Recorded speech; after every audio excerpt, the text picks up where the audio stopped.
Hello दोस्तों। आज हम देख रहे हैं पर्यावरण एवं पारिस्थितिकी।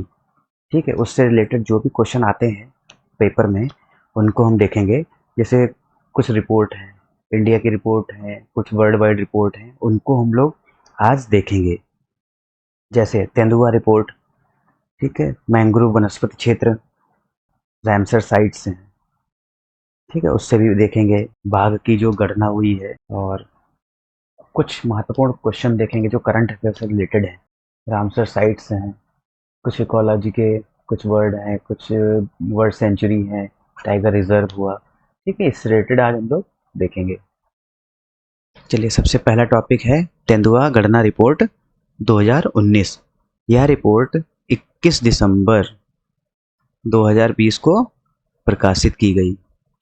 यह report status of leopards in India 2018 के नाम से प्रकाशन हुआ है इसका। और ये प्रकाशन किसने किया है? पर्यावरण, वन एवं जलवायु परिवर्तन मंत्रालय द्वारा। ठीक है,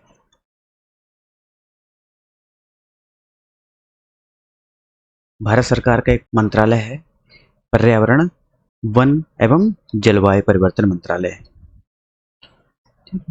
भारत में कुल तेंदुओं की संख्या कितनी है? 12,852। तो भारत में कुल तेंदुओं की संख्या 12,852, और जिसमें प्रथम स्थान किसका रहा है? मध्य प्रदेश का। प्रथम स्थान पे मध्य प्रदेश, सबसे अधिक तेंदुए पाए गए हैं, 3421। सबसे ज्यादा संख्या कहाँ पे है? मध्य प्रदेश में। वहीं कर्नाटक द्वितीय स्थान पे 1783 तेंदुओं के साथ। ठीक, और महाराष्ट्र तृतीय स्थान पे 1690 तेंदुओं के साथ तृतीय स्थान पर रहा। वहीं उत्तर प्रदेश में 316 लेपर्ड पाए गए। ठीक है, तो इसमें की पॉइंट कौन कौन से हैं? पहला तो किस दिन प्रकाशित हुई? 21 दिसंबर 2020। दूसरा की पॉइंट है, इस रिपोर्ट का किस नाम से पुकारा गया है? स्टेटस ऑफ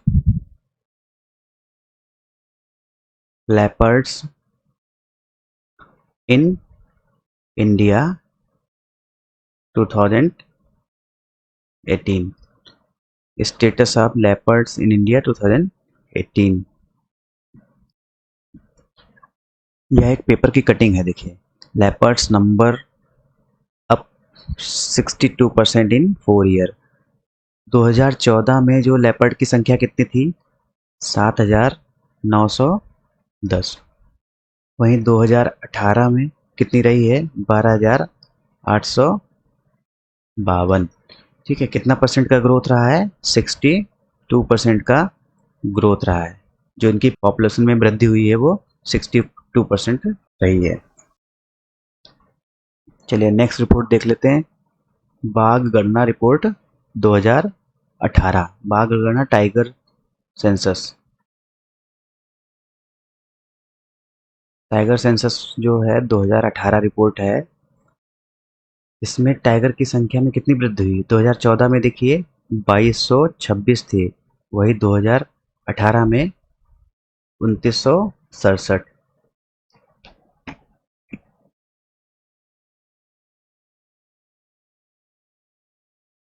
2014 में 2226 टाइगर थे, वही 2018 में कितने हो गए 2900।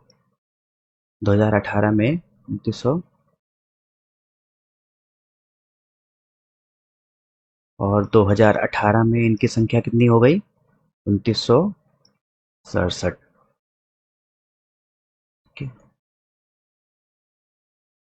यह रिपोर्ट 19 जुलाई 2019 को प्रकाशित हुई।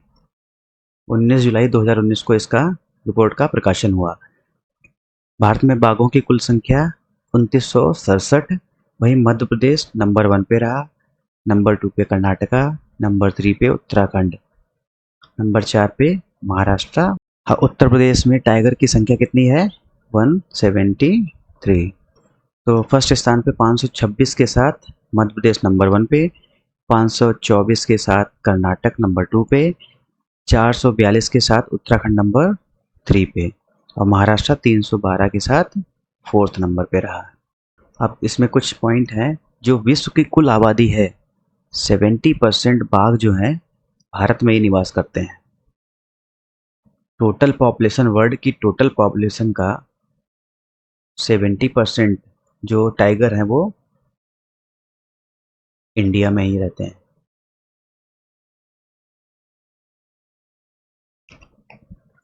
भारत में जिम कॉर्बेट टाइगर रिजर्व में सबसे ज्यादा बाघ 231 बाघ पाए गए हैं। Jim Corbett tiger reserve, Jim Corbett कहाँ है? उत्तराखंड में। चलिए कुछ और तथ्य मैं आपको बता देता हूँ, इम्पोर्टेंट फैक्ट हैं। तो 2018 में कैमरा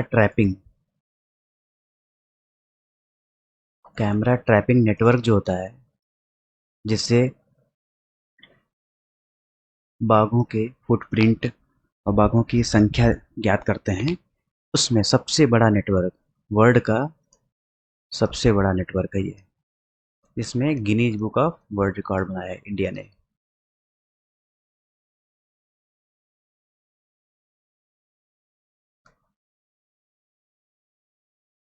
तो 2018 में कैमरा ट्रैपिंग में दुनिया का सबसे बड़ा कैमरा ट्रैप नेटवर्क जो है इंडिया ने इंस्टॉल किया था 2018 में, तो इसको गिनीज बुक ऑफ अवार्ड भी मिला है। चलिए अब नेक्स्ट पॉइंट देख लेते हैं। भारत के 2 नए टाइगर रिजर्व रिसेंट में न्यूज में थे। भारत के 2 नए टाइगर रिजर्व कौन कौन से हैं? Sri Villiputhur Meghamalai tiger reserve. Sri Villiputhur Meghamalai tiger reserve ये कहाँ है? तमिलनाडु। भारत का 51वां टाइगर रिजर्व है।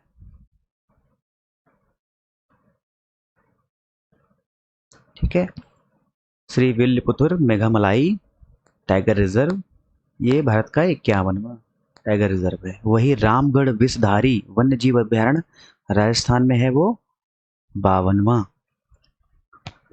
टाइगर रिजर्व है। ये लिखा है नए टाइगर रिजर्व के तौर पर मंजूरी मिली है। रामगढ़ विषधारी टाइगर रिजर्व 1050.12 वर्ग किलोमीटर का एरिया है। अप्रॉक्सीमेटली 1050 किलोमीटर स्क्वायर में इसका विस्तार है, इस टाइगर रिजर्व का, रामगढ़ विषधारी वन्य जीव अभ्यारण्य का। ये देश का 52वां टाइगर रिजर्व है। चलिए हम लोग नेक्स्ट देखते हैं 2020 में रामसर स्थल में शामिल भारत की महत्वपूर्ण आर्द्र भूमियां। वेटलैंड, ठीक है, जो वेटलैंड साइट्स हैं उनको रामसर स्थल घोषित किया गया है। 2020 में 5 आर्द्र भूमियों को घोषित किया गया है रामसर साइट्स। इसमें कौन कौन सी हैं? आसन कंजर्वेशन रिजर्व। आसन कंजर्वेशन रिजर्व जो है उत्तराखंड में है। कांवरताल बिहार में। लोनार झील महाराष्ट्र में। सुर सरोवर, जो सुर सरोवर झील है वो उत्तर प्रदेश में है। श्योकर, श्योकर जो आर्द्रभूमि परिसर है जो लद्दाख में है। तो 5 जो हमारी पता चल गई आपको रामसर साइट्स। आसन कंजर्वेशन रिजर्व उत्तराखंड, कांवरताल बिहार, लोनार झील महाराष्ट्र, सुर सरोवर उत्तर प्रदेश, श्योकर, श्योकर आर्द्रभूमि परिसर लद्दाख। इसमें कुछ इंपॉर्टेंट फैक्ट देख लेते हैं। भारत में कुल 42 आर्द्रभूमि स्थल हैं, 42 वेटलैंड। विश्व में सबसे अधिक आर्द्रभूमि स्थल कहाँ पे हैं? यूनाइटेड किंगडम यूके 175, 175 के साथ यूनाइटेड किंगडम नंबर 1 पे है। भारत का सबसे बड़ा आर्द्रभूमि स्थल सुंदरवन वेटलैंड पश्चिम बंगाल। वही सबसे छोटा आर्द्रभूमि स्थल रेणुका वेटलैंड हिमाचल प्रदेश। रेणुका वेटलैंड जो है हिमाचल प्रदेश में है। और भारत का एकमात्र कृत्रिम आर्टिफिशियल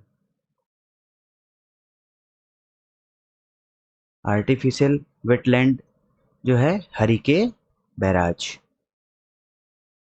पंजाब। ठीक है।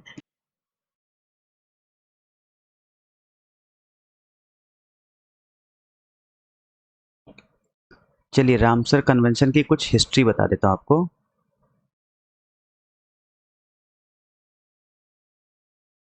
रामसर कन्वेंशन 1971 में ईरान के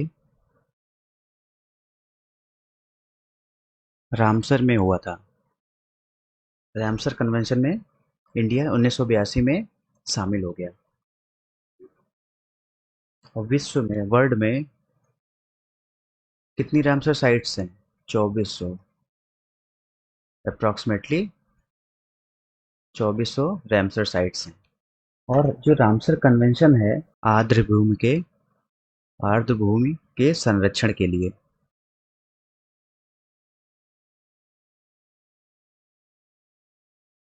एक क्वेश्चन पूछा जाता है, रामसर कन्वेंशन किससे रिलेटेड है? आर्द्र भूमि के संरक्षण के लिए। चलिए नेक्स्ट रिपोर्ट देखते हैं, भारत वन स्थिति रिपोर्ट 2019। इस रिपोर्ट को पर्यावरण एवं वन मंत्री प्रकाश जावड़ेकर ने 30 दिसंबर 2019 को भारत में वन क्षेत्र की स्थिति रिपोर्ट 2019 के नाम से जारी की। रिपोर्ट का नाम क्या था? वन क्षेत्र की स्थिति रिपोर्ट 2019। यह रिपोर्ट भारतीय वन सर्वेक्षण द्वारा तैयार की जाती है। Indian forest survey, Indian forest survey का जो हेडक्वार्टर कहाँ पे है? देहरादून। देश में वनों एवं वृक्षों से आच्छादित कुल क्षेत्रफल कितना है? 24.56%। 24.56% वन और वृक्ष दोनों को मिलाकर बताया गया है। वही इनको बाइफरकेट किया गया है वनावरण में और वृक्षावरण में। तो वनावरण में 21.67%, जो वनावरण क्षेत्र है वो है 21.67%। वहीं वृक्षावरण क्षेत्र जो कितना है? 2.89%। देश में कुल वन और वृक्ष आच्छादन में वृद्धि कितना हुई है? 5188 किलोमीटर स्क्वायर। 5188 वर्ग किलोमीटर स्क्वायर एरिया जो है वो उसमें वृद्धि हुई है वन और वृक्ष के आच्छादन में। वही वनावरण में 3976 किलोमीटर स्क्वायर वृद्धि हुई है और वृक्ष आवरण में 1212 किलोमीटर स्क्वायर। देश में जो मैंग्रोव है वो टोटल मैंग्रोव कितना है? 4975 किलोमीटर स्क्वायर। जो क्षेत्रफल है टोटल मैंग्रोव का वो है 4975 किलोमीटर। और मैंग्रोव वन में वृद्धि हुई है 54 किलोमीटर स्क्वायर एरिया। जो सबसे ज़्यादा हुई है वो गुजरात में 37 किलोमीटर स्क्वायर। और द्वितीय स्थान पे जो रहा है वो महाराष्ट्र रहा है। महाराष्ट्र में 16 किलोमीटर स्क्वायर में वृद्धि हुई है। मैंग्रोव में जो वृद्धि हुई है 16 किलोमीटर स्क्वायर एरिया में वृद्धि हुई है और गुजरात में 37 किलोमीटर स्क्वायर एरिया। अब वन क्षेत्र में वृद्धि वाले शीर्ष राज्य जो वन क्षेत्र में जो वृद्धि हुई है सबसे ज़्यादा कर्नाटक में हुई, 1025 किलोमीटर स्क्वायर। दूसरे नंबर पे 990 किलोमीटर स्क्वायर आंध्र प्रदेश का रहा है। केरल में 823 किलोमीटर स्क्वायर एरिया में वृद्धि हुई है। वन क्षेत्र में वृद्धि वाले शीर्ष राज्य में कर्नाटक नंबर 1 पे रहा है 1025 किलोमीटर स्क्वायर एरिया के साथ। Andhra Pradesh 990 kilometre square area के साथ। और केरल जो है 823 किलोमीटर स्क्वायर एरिया के साथ तीसरे पायदान पे रहा है। और सर्वाधिक वन क्षेत्र वाले राज्य, ये नेक्स्ट स्लाइड में चला गया है वो देख लेते हैं। सर्वाधिक वन क्षेत्र वाले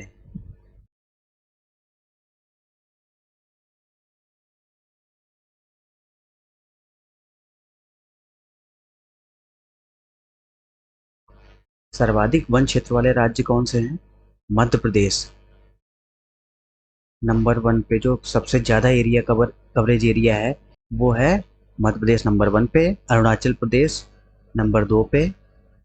नंबर 3 पे छत्तीसगढ़। तो मध्य प्रदेश जो है 77,482 किलोमीटर स्क्वायर एरिया में वन क्षेत्र है, फॉरेस्ट कवर है। Arunachal Pradesh 66,688 kilometre square area. जो फॉरेस्ट कवर अरुणाचल प्रदेश का है 66,688 किलोमीटर स्क्वायर। और छत्तीसगढ़ थर्ड नंबर पे 55,611 किलोमीटर स्क्वायर। सर्वाधिक वन क्षेत्र वाले राज्य हमने देख लिए। अब देखते हैं सर्वाधिक वनावरण परसेंटेज वाले राज्य, प्रतिशत वाले राज्य। तो मिजोरम नंबर 1 पे 85.4% एरिया पे फॉरेस्ट कवर है। वहीं अरुणाचल प्रदेश में 79.63% के साथ सेकेंड नंबर पे है। और मेघालय थर्ड नंबर पे है 76.33% एरिया के साथ। ठीक, ये देखें तीनों जो हैं नॉर्थ ईस्ट के राज्य हैं।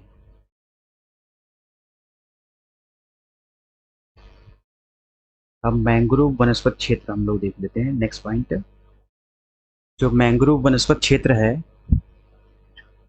देश में कुल मैंग्रोव और कच्छ वन कितना है? अभी हमने लास्ट पीछे पढ़ा है वन रिपोर्ट में 4,975 किलोमीटर स्क्वायर। देश के कुल भौगोलिक क्षेत्रफल का 0.15% जो है वो मैंग्रोव है। अब प्रथम स्थान पर पश्चिम बंगाल, जो सुंदरवन डेल्टा वाला रीजन है।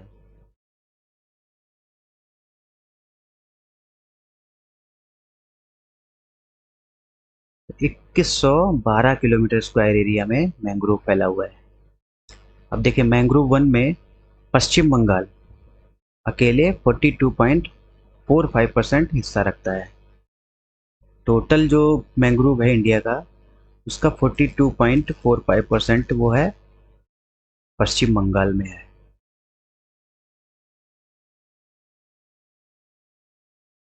ठीक है, द्वितीय स्थान पे गुजरात, कच्छ वाला रीजन 1177 किलोमीटर स्क्वायर एरिया में।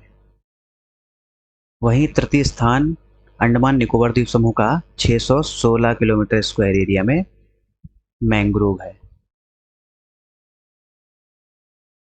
चतुर्थ स्थान पे जो है 404 किलोमीटर स्क्वायर एरिया के साथ आंध्र प्रदेश। चलिए कुछ महत्वपूर्ण क्वेश्चन की तरफ चलते हैं। पहला क्वेश्चन है, भारत का पहला परागकण पार्क, पॉलिनेटर पार्क किस राज्य में खोला गया? आंसर है उत्तराखंड। उत्तराखंड राज्य में भारत का पहला परागकण पार्क खोला गया है। किस नगर निगम ने बढ़ते प्रदूषण को देखते हुए थैला बैंक की शुरुआत की है? यह है, इसका आंसर है लखनऊ नगर निगम ने। लखनऊ नगर निगम ने प्रदूषण को नियंत्रण करने के लिए थैला बैंक की शुरुआत की है। अशफाक उल्लाह एवं प्राणी उद्यान उत्तर प्रदेश के किस शहर में खोला गया? ये इसका आंसर है गोरखपुर। ठीक है, अशफाक उल्लाह एवं प्राणी उद्यान जो उत्तर प्रदेश में है वो गोरखपुर में खोला गया है। किस केंद्र शासित प्रदेश में अटल पर्यावरण भवन का उद्घाटन किया गया? अटल पर्यावरण भवन का उद्घाटन लक्षद्वीप में किया गया। समुद्री शैवाल पार्क किस राज्य में स्थापित करने का निर्णय लिया गया है? जो समुद्री शैवाल पार्क है वो तमिलनाडु राज्य में स्थापित करने का निर्णय लिया गया है। ठीक है, भारत का पहला वेटलैंड संरक्षण एवं प्रबंधन केंद्र, भारत का पहला वेटलैंड संरक्षण एवं प्रबंधन केंद्र किस शहर में स्थापित किया गया है? तो वो है चेन्नई, तमिलनाडु। चेन्नई कहाँ है? तमिलनाडु में। पक्षी महोत्सव कलरव के कारण खबरों में आई नागी नकटी बर्ड सेंचुरी, जो नागी नकटी बर्ड सेंचुरी किस राज्य में है?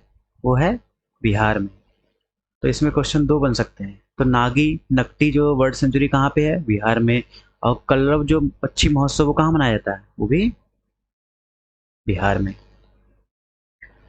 जून 2021 में असम का 7वां नेशनल पार्क, असम का 7th नेशनल पार्क जो है वो कौन बना?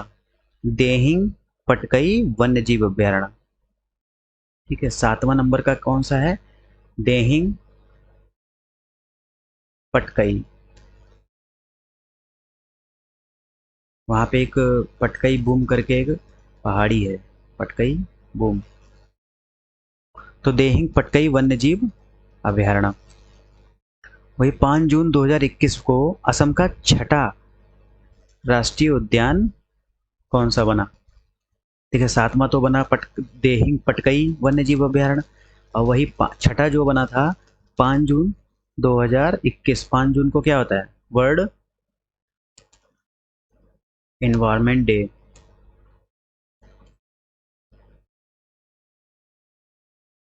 विश्व पर्यावरण दिवस। विश्व पर्यावरण दिवस के दिन असम का छठवां राष्ट्रीय उद्यान जो बना था वो रायमोना। तो असम का छठवां जो है रायमोना, और 7वां जो देहिंग पटकई। तो इनमें से एक नई क्वेश्चन आपको पूछा जा सकता है। देहिंग पटकई वो है 7वां, रायमोना जो है वो छठा राष्ट्रीय उद्यान है। Making peace with nature report. Making peace with nature report किस संस्था द्वारा जारी की जाती है? UNEP, united nation environment programme, संयुक्त राष्ट्र पर्यावरण कार्यक्रम। ठीक है, making peace with nature report UNEP द्वारा जारी की जाती है। State of environment report 2021, state of environment report 2021 किस संस्था के द्वारा जारी किया जाता है? Centre for science and environment, CSE, centre for science and environment. नवंबर 2021 में COP26 सम्मेलन का आयोजन कहाँ किया जाएगा? ग्लासगो। ठीक है, ये कोविड-19 के चलते स्थगित हो गया था। ठीक है, लास्ट लेक्चर में मैंने बताया था कि ग्लासगो में कोविड-19 के चलते ये स्थगित हो गया है, और इसके अध्यक्षता कौन करेंगे? आलोक शर्मा। ठीक है, ये आप लोग लास्ट लेक्चर में भी देख सकते हैं, जो भारतीय इंडेक्स और कुछ अपॉइंटमेंट के बारे में हमने बताया था, उसमें आलोक शर्मा का जिक्र हुआ था। ठीक है, पर्यावरण अनुकूल खादी प्राकृतिक, जो पर्यावरण अनुकूल खादी प्राकृतिक पेंट है, पेंटिंग जो होती है, हम लोग जो पेंट करते हैं, वो किसने लॉन्च की थी? नितिन गडकरी ने, रोड एंड ट्रांसपोर्ट मिनिस्टर हैं।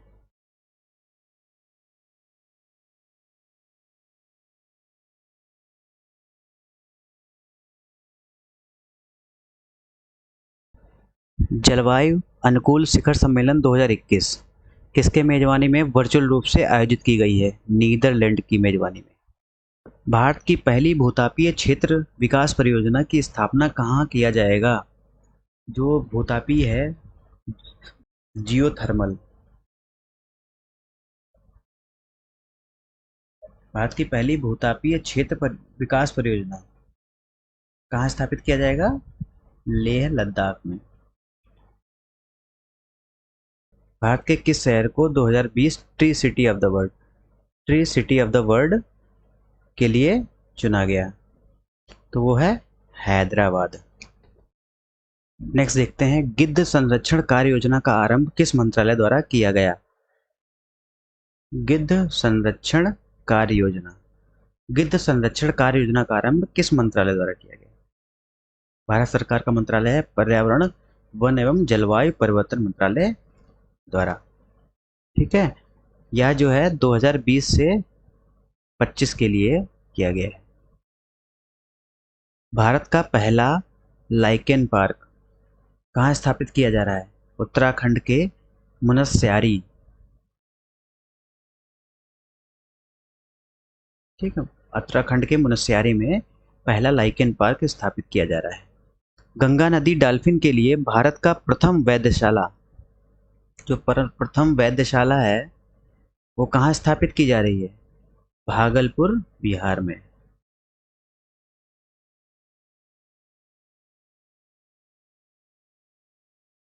गंगा नदी डॉल्फिन के लिए वैधशाला भागलपुर बिहार में स्थापित की जा रही है। Living planet report 2020, living planet report LPR 2020 किस संस्था द्वारा जारी किया जाता है?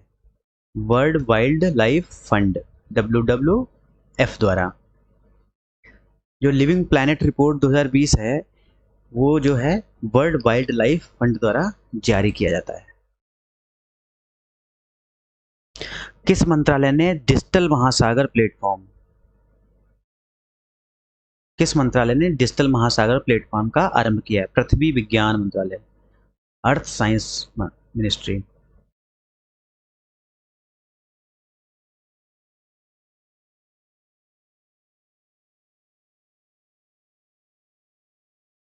मंत्रालय का नाम है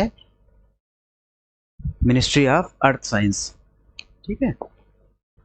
विश्व जल दिवस 2021 के अवसर पर जल शक्ति मंत्रालय के राष्ट्रीय जल मिशन द्वारा कौन सा अभियान प्रारंभ किया गया है?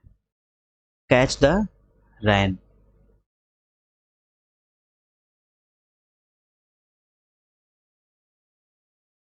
तो ये कौन सा मंत्रालय ने स्टार्ट किया? जल शक्ति मंत्रालय ने।